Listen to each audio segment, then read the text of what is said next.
So, a powerful god known as the Greater Will decided to send a golden star to the Lands Between, a magical place beyond the fog, where apparently you can't even die. But we'll get to that in a bit.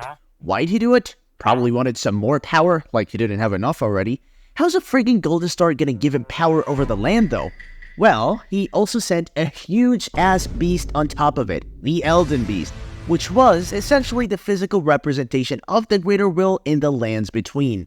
It would later become, you guessed it, the Elden Ring. What even is the Elden Ring? Like, do you become a demon king with a harem of big titty anime elves when you wear it?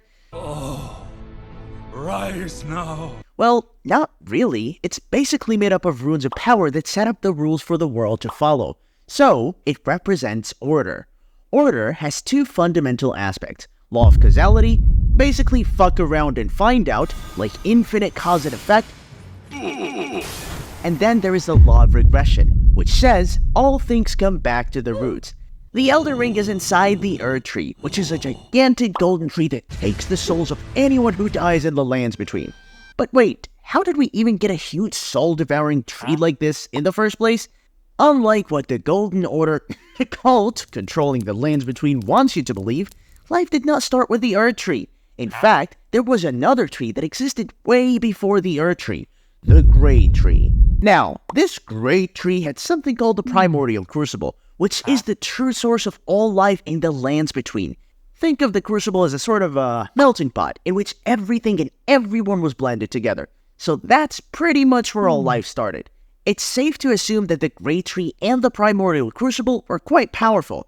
Now, what happens when a greedy outer god sees something that's extremely powerful and isn't under his control? Yeah, he tries to take over it by any means necessary. Now you see the whole thing with the Golden Star and the Beast Star to make more sense. The Greater Will basically replaced the Great Tree with his parasitic Erd Tree so as to expand his dominion over the Lands Between. And he didn't really care about doing it too peacefully either. As expected, the already existing factions resisted the order established by the Erd Tree in the beginning, but were subdued due to a series of wars. More on that later. To establish his order in the Lands Between, the Greater Will sent messages to the Two Fingers. But there's a problem. They can't move or talk. They are literally just two creepy-ass fingers. So they hired witches to translate their gang signs into prophecies. These prophecies will later be told to the Tarnished, but we'll get to them later in the story. Enter the Empyreans. These were powerful beings chosen by the Fingers to serve the Greater Will as potential vassal gods in the Lands Between. Each Empyrean would be given a shadow, typically a huge wolf, to serve them unconditionally. All this background information is important to understand the single most important character in the game, Marika, who also happens to be an Empyrean. Marika was smart. In fact, she was so smart that she removed the concept of death altogether from the Lands Between. Remember when we said the Elden Ring consisted of runes that governed the world? Well, after becoming a god, Marika plucked the Rune of Death, aka Destined Death, from the Elden Ring and gave it to her loyal wolf Malekith for safekeeping. That ugly motherfucker then proceeded to imbue with his sword to create a black blade that could basically kill anyone. Actually, it's the only thing that can kill anyone because the death rune has been removed. How convenient. Now, after she had literally removed death, Marika became Queen Marika the Eternal. This was the beginning of the religious cult known as the Golden Order. Marika served as the god, while the Elden Ring and Erd Tree represented her claim to power. As you could expect, the Golden Order wasn't exactly received well by some of the ancient factions existing in the Lands Between. There were flame-wielding fire giants that could burn the Erd Tree, so you had to deal with them. Also, a race of powerful dragons that posed a threat and a whole army of moon sorcerers too. So, Queen Marika knew she would have to fight multiple wars to establish her order's legitimacy. She couldn't do it alone though, so she got married. She found a crazy strong war-craving simp named Hoarah. Thus, he later became Godfrey, the first Elden Lord demigod and king consort to Marika. Godfrey was a fierce tier 3 sub who won many battles for his queen. The power couple committed genocide on the entire race of fire giants except one who was cursed by Marika to look after the Flame of Ruin for eternity. So begins the Age of the Erd Tree, with the Golden Order's dominance reigning supreme. Godfrey also fathered 3 demigod children with Marika, starting what is known as the Golden Lineage. Godwyn the Golden was the first of the pair's 3 sons.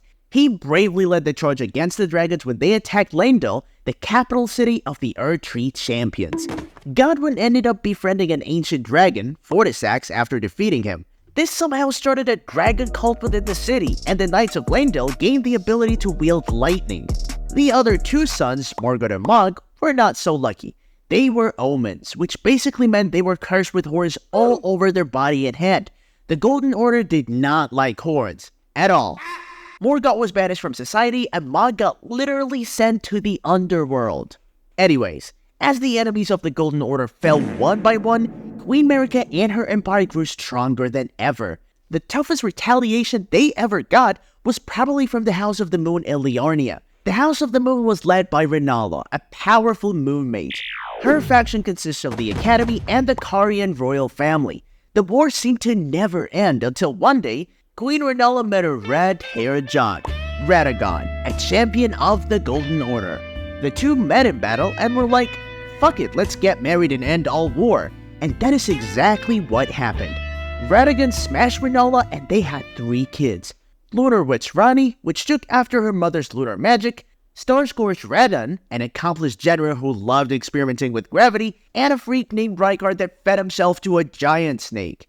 So, after conquering the shit out of the lands between, Queen Marika started having some doubts about the Golden Order. She started questioning the motivations of the Greater Will and the Order itself. Better late than never, huh? She took away the grace from her husband and his warriors, sending them out on a long march to a land far away, from where they were to return one day. Thus, they became the Tarnished. Soon after Godfrey and his Tarnished warriors left the capital, Radagon saw a chance and left Rennala to come back to Leyndell. He succeeded in Riz and Marika, becoming her second husband and consequently the second Elden Lord. Well played. Poor Godfrey was replaced quicker than Taylor Swift's ex. His union with Marika gave birth to the cursed twins, Michaela and Millennia. What happened to Rennala, you might wonder? Well, she got crippling depression and her house fell into a civil war. It was sometime after this that Ranni, the Lunar Princess, decided to steal a fragment of the Root of Death from Malekith and used it to forge god-slaying knives. In a strange plan to bring forth a new age, she collaborated with the Black Knife Assassins who killed Godwyn using her newly forged knives. Then she killed herself too. The Rune of Death in the Erdtree's roots gave rise to Deathroot, an affliction that caused some skeletons to reanimate and become hostile. Overall, it wasn't a very pleasant scene for the worshippers of the Erdtree. Saddened by Godwyn's death, Marika decided to shatter the Elden Ring, a step that would completely alter the history of the lands between. Radagon, in an attempt to fix shit up, tried to repair the ring, but to no avail. This brought forth the wrath of a certain disdainful outer god, who imprisoned Marika within the Erdtree as punishment for trying to escape the Matrix. Things quickly went south after this, as the Golden Order went to shit. The great runes of the Elden Ring were eventually inherited by Marika's demigod children, who started fighting each other and lost the Greater Will's grace. The shattering gave rise to many conflicts in the lands between, which slowly turned into the accursed wasteland you encounter in your game. However, at some point after the shattering, the Tarnished came back to the lands between guided by grace.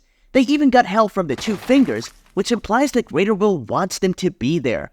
The Tarnished are now tasked with becoming Elden Lord and returning the Golden Order to its former glory. But turns out, even after their best efforts, they can't do shit. This is until the Tarnished with an actual brain crosses the fog. That is you, the player. Rather than being at the mercy of 2 giant fingers, you will meet Melina, a strange woman who will guide you through the lands between.